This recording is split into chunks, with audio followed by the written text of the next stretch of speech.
Welcome to a new daily top Askreddit video. Today's topic: which TV character influenced your sense of humor the most? Philip J. Fry. Wow, a million years. Did everything just taste purple for a second? You'll have to wait till you're partying with Slurms Mackenzie. When will that be? Soon enough. That's not soon enough. Glummo, enough. There will be no further questions.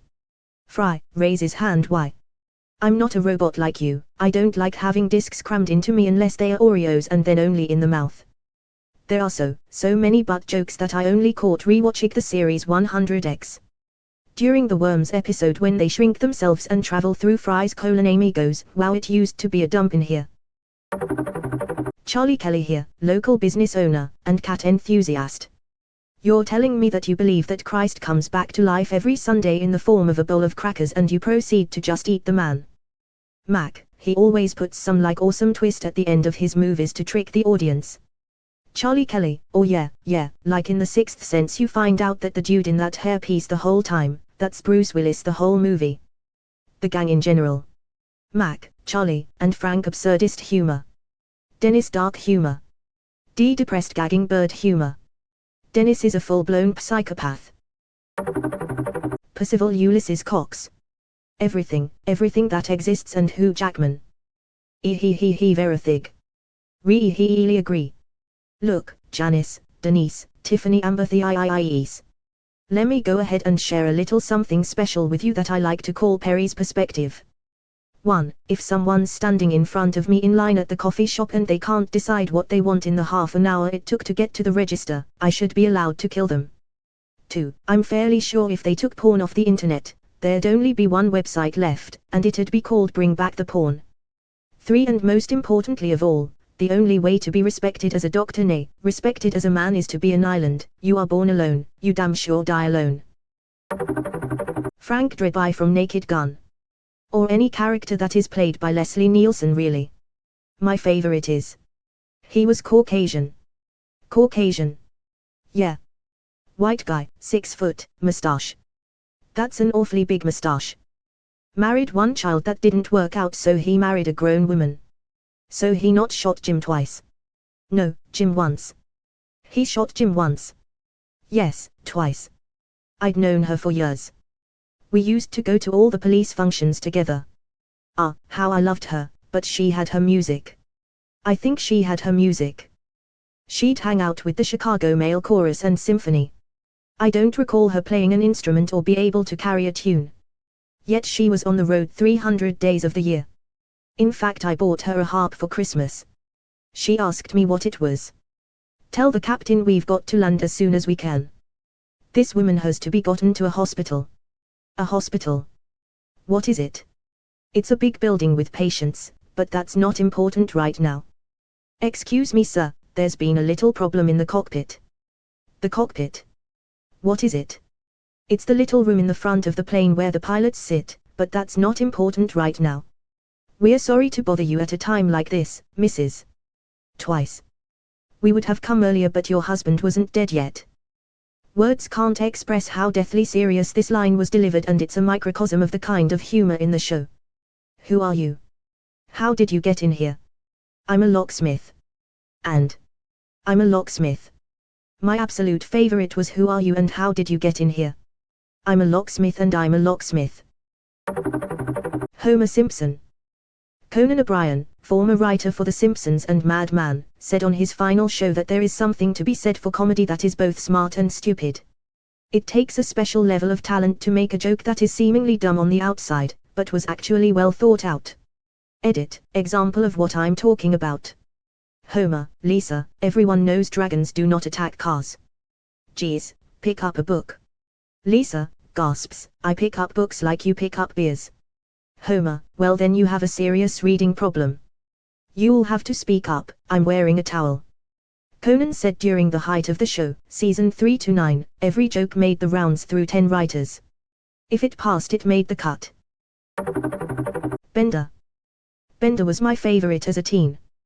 But now I realize I grew up to truly sympathize with Drive. Zoidberg. This is me watching Viva La Bam as a teen and then as an adult. Bam vs his family.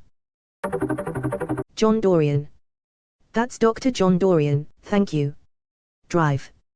Acula. JD and Dr. Cox. And the janitor. Eagle.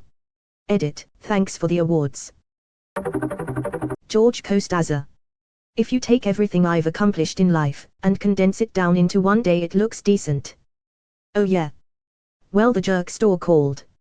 They're running out of you. It's the summer of George. You're killing independent George. Sean Spencer.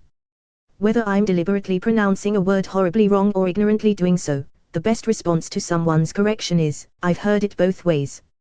No, you haven't, Sean. Come on, son. You hear about Pluto?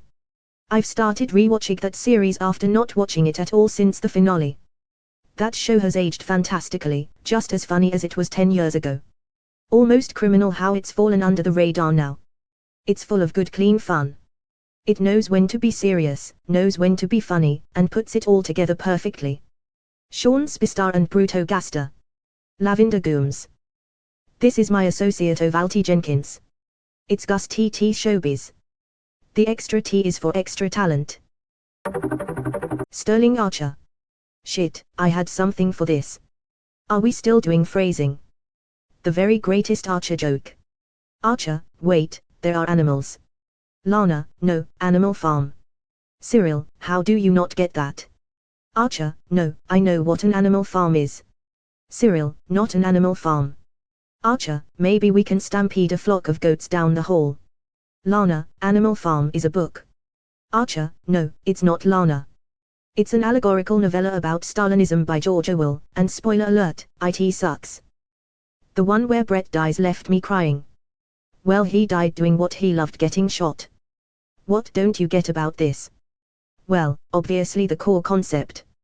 Archer, I've been lying in scorpion piss for 2 hours, in the sublasted shithole which is Texas, waiting for a stupid truck stuffed with smallish brown people who just want a job. Cyril, and probably Mexican cartel gunmen. Lana, what did I just say? Archer, big whoop, I'm spooning a Barrett 50 cal. I could kill a building. Lana, just put one through the engine block when the truck has to stop. Please. This is what he does. He knows we're tense because we're normal human beings. My theory, and I'm serious, is that he's got some rare kind of pervasive developmental disorder, or even undiagnosed atypical autism. Archer, you're a mix hot. Lana, I know. Archer, well. Well, here comes the truck. Lana, okay, we're in position. Archer, great, so after we catch him, you can intentionally hurt his feelings. Lana, okay, first of all. Cyril, can I hold the fake baby? Lana, will you man up, Kimmy Kevlar? Here we go. Archer, you ready? Archer, hang on Lana, I'm stacking rocks in order of descending size. That's a dangerous choice. One might say you're in a zone of danger. I can't stop using do you want ants? That's how you get ants whatever the situation demands instead of ants. Drive. Benjamin Franklin Hockey Purse. Not a single character, but Monty Python. John Cleese is probably at the top for me, but they all have such legendary individual strengths that makes it hard to choose. Cleese's ability to maintain such a serious composure during the most ridiculous times just cannot be beat. I was going to say Basil Fawlty. 13 episodes, each pure gold. Edmund Blackadder. Either him or Arnold Judas Rimmer, BSc, SSC. Gregory House. Woman, my joints have been feeling all loose and lately I've been feeling sick a lot. Maybe I'm overtraining, I'm doing the marathon, like 10 miles a day, but I can't seem to lose any weight. House, while using an ultrasuit lift up your arms. House, you have a parasite. Woman, like a tapeworm or something. House, lie back and lift up your sweater. Woman, can you do anything about it? House, only for about a month or so. After that it becomes illegal to remove, except in a couple of states. Women, illegal. House, but don't worry. Many women learn to embrace this parasite. They name it, dress it up in tiny clothes, arrange play dates with other parasites. Women, play dates. House, shows her the fetus on the ultrasuit monitor, it has your eyes. Other episode. Her, can't you get pregnant from sitting on a toilet seat? House, yes, but there has to be a man between you and the toilet seat. Later. Woman brings her fiancé, here, this guy told me you can get pregnant from sitting on a toilet. House, I used some other words too. I was a bit too old by the time I watched House for him to influence the development of my humor, but he definitely reinforced what I already had. Such a great series. Same here. But, we're obviously lying, right? Team, we have rectal bleeding. House, what all of you?